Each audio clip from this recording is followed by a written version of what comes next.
ketua-ketua pemimpin parti politik menghadap yang di-Pertuan Agong, yang pastinya ini adalah persoalan kepada jawapan siapa Perdana Menteri yang ke-9 untuk kita melihat kepada ada atau tidak gabungan, ada atau tidak majoriti, ada atau tidak nama yang akan diberikan kepada yang di-Pertuan Agong, seterusnya menjadikan individu berkenaan sebagai Perdana Menteri Malaysia yang ke-9 dan seterusnya membentuk kabinet yang baharu ketika negara berdepan dengan situasi pandemik COVID-19.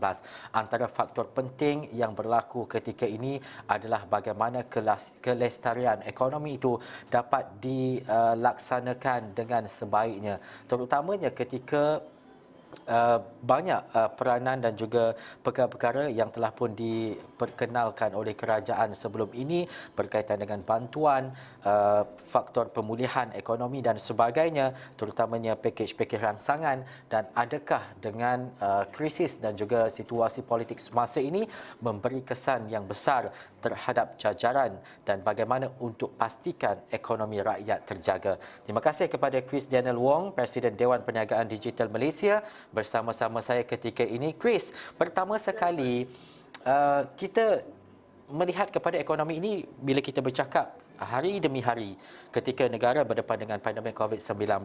Tetapi bila masuk lagi satu situasi yang melibatkan politik, ia mungkin melebarkan lagi antara perkara dan juga tuntutan untuk pastikan ekonomi rakyat itu bagaimana. Menurut Chris, dengan situasi ini, apa yang boleh Chris katakan terutamanya ketika kita bercakap berkaitan dengan politik, kita bercakap dengan pandemik, kita nak melihat kepada satu bentuk kestabilan. Chris. Memang benarlah. Kalau kita lihat pada perkembangan politik semasa, apa yang kita perlukan sekarang ini di sektor perniagaan adalah kestabilan. Kestabilan menentukan polisi-polisi kerajaan supaya orang kata industri boleh terus berdaya saing. Kalau kita lihat dalam suku tahun kedua yang sebelum ni, kita nampak walaupun kerajaan mengumumkan PKP, tetapi pada pandangan kita di sektor perniagaan adalah PKP separa kerana banyak kilang dibenarkan dibuka.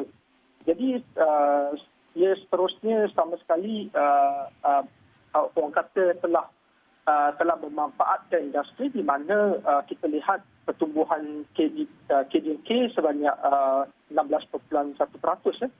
Dan pada masa yang sama kita nampak bahawa pada suku yang tahun yang pertama lonjakan perniagaan dalam talian sebanyak 18.3% berbanding dengan suku tahun pertama yang lepas. Jadi polisi itu amat penting. Jadi kita berharap siapa-siapa yang akan menjadi kerajaan dalam seminggu dua ini yang akan datang ini akan meneruskan polisi yang kata mesra kepada pertumbuhan ekonomi dan industri. Dan juga Chris, kita tahu dengan adakah lagi lambat Perdana Menteri yang ke-9 itu ada dan juga kabinet, maka lagi teruk terjejas mungkin ekonomi dan juga kesannya kepada rakyat ketika ini?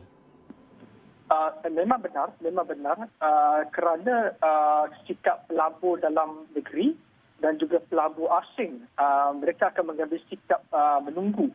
Kerana kestabilannya adalah amat penting seperti yang saya katakan ialah polisi tersebut.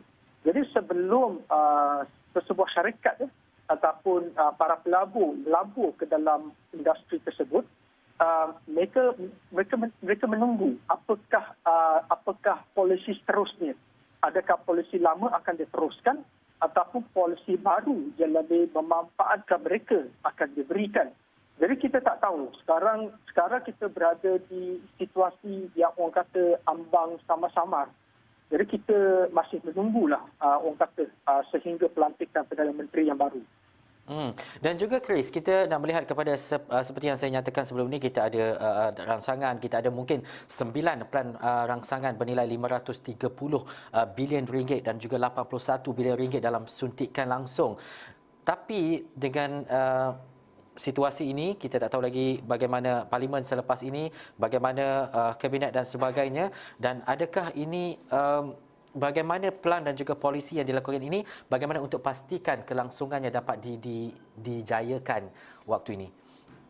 Saya merasakan apa yang telah dibentangkan pada bajet tahun 2021 untuk tahun 2021 pada tahun lepas tidak menjadi masalah kerana bajet yang telah dibentangkan itu KSU kementerian terlibat boleh terus orang kata menganjurkan program-program yang di mana bajet tersebut telah orang kata telah diberikan. Jadi di sini kita berharap pegawai-pegawai kerajaan yang terlibat dan agensi kerajaan yang terlibat meneruskan program-program yang telah sedia ada, yang telah pun diluluskan. Jadi kita tak boleh tunggu. Kita tak boleh tunggu menteri baru yang masuk ataupun kita tak boleh tunggu siapa Perdana Menteri baru masuk kerana orang kata polisi ataupun program yang sebelum ini telah diluluskan boleh diteruskan. Jadi kita berharap supaya tiada penangguhan agar industri terus orang kata boleh terus orang kata maju ke hadapan dengan apa yang telah kelulusan diberikan sebelum ini. Dan juga Chris, apa mungkin 3 perkara yang telah pun dilakukan oleh Kerajaan Perikatan Nasional sebelum ini, khususnya ketika kita berdepan dengan pandemik COVID-19 yang mungkin memberi impak yang cukup besar. Tetapi dalam masa yang sama kita nak melihat kepada 3 lagi mungkin perkara yang boleh ditambah baik yang harus dilakukan untuk kerajaan dan juga kabinet yang baru. Kalau izinkan, kalau saya petik daripada laporan daripada agensi MDAT tahun lepas kita lihat bahawa kerajaan telah memperkenalkan skim pendigitalisasi di mana setiap syarikat boleh memohon geran sebanyak RM5,000.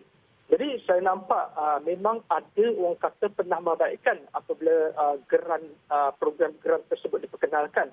Kita nampak bahawa pada akhir tahun 2020 sebanyak 489,000 para PKS telah orang kata adopted e-commerce ataupun telah pun masuk ke dalam perniagaan digital.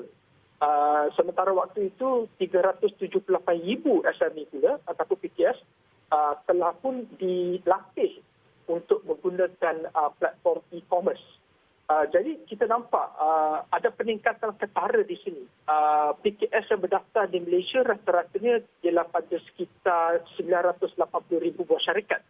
Jadi kita nampak lebih daripada setengah sudah pun orang kata mengambil inisiatif dan telah pun masuk ke pasaran digital.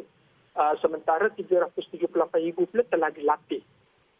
Dan daripada segi ekspor pula, kita nampak bahawa ada peningkatan. Sebelum ni, beberapa tahun sebelum ni, kita nampak hanya 1,800 syarikat yang mengekspor menggunakan e-commerce. Tapi sekarang kita nampak ada 27,000 syarikat yang mengekspor menggunakan e-commerce. Jadi memang kita nampak ada peningkatan di situ apabila pandemik melanda negara kita. Para PKS bersama dengan agensi kerajaan terlibat telah berusaha meningkatkan daya saing orang kata syarikat-syarikat ini. Jadi maka ini kita nampak ada peningkatan daripada segi GDP pada suku yang lepas, suku kedua tahun ini sebanyak 16.1%.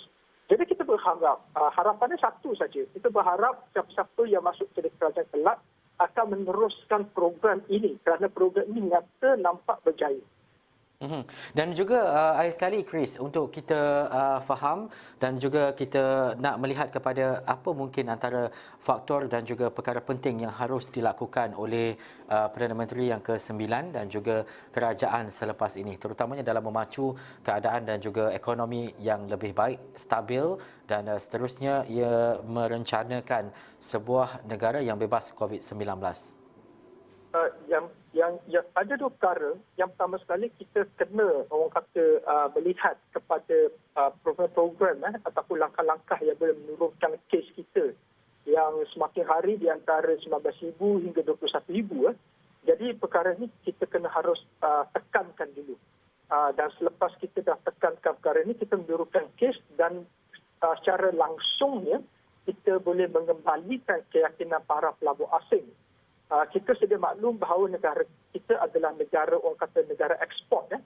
Jadi dari sini hanya langkah-langkah sedemikian boleh orang kata meyakinkan pelabur-pelabur asing supaya mereka kembali. Dan kita ada FDI. Dan apabila kita ada FDI, Foreign Direct Investment, maka kita akan dapat menyediakan lebih banyak peluang pekerjaan kepada orang kata rakyat-rakyat tempatan kita. Dan selepas itu bolehlah kita keluar daripada orang kata recession, kegawasan ekonomi sekarang yang diakibatkan oleh COVID. Dan juga ini perkara yang kita nak ketahuilah selepas ini dan bagaimana kerajaan baru memacu pertumbuhan ekonomi yang lebih mampan khususnya. Terima kasih kepada Chris Daniel Wong, Presiden Dewan Perniagaan Digital Malaysia